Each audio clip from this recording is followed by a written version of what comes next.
Kamaltan mati channel keenya bagana kan dhuftanii haala channel kana kan isin agarsiisu akkamiin taphoota Premier League, La Liga, Serie A, Bundesliga fa akkamiin gara bilbila keenyaatiin online ilaaluu akka dandeenyu isin agarsiisa jechuudha.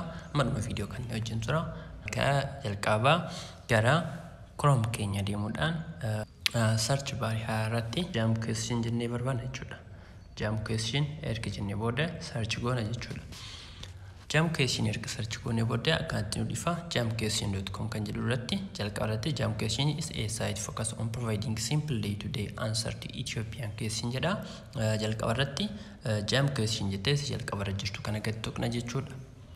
Yoo linkicha san gadi tuqxan gara jam question website application irraa buufachuu isin barbaachisu isin geessa waan ta'eef search bar kana irratti 1500 barreessu jechuudha. 1500 yoo barreessitan asitti kan isin fida waan ta'eef al tokko image kana irratti gadi tuquudhaan scroll gochuudhaan gara dhumaatti gadi deemtu.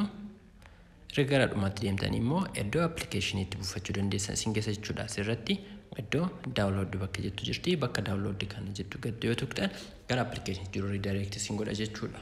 Erga iddoo download itti bakka tuqxan application itti buufattanii booda application itti haala kanaan agarsiisa.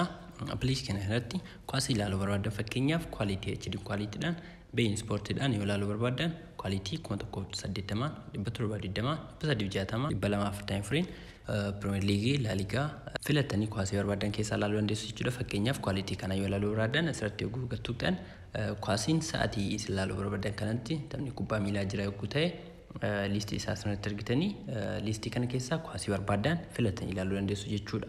Tutorialii kanaa fi kan kana fakkaatan yeroo biraatti tuftanii argachuudhaaf channel keenya like subscribe gochuun dagatinaa TikTok keenyas YouTube keenyas follow godhaa galatooma.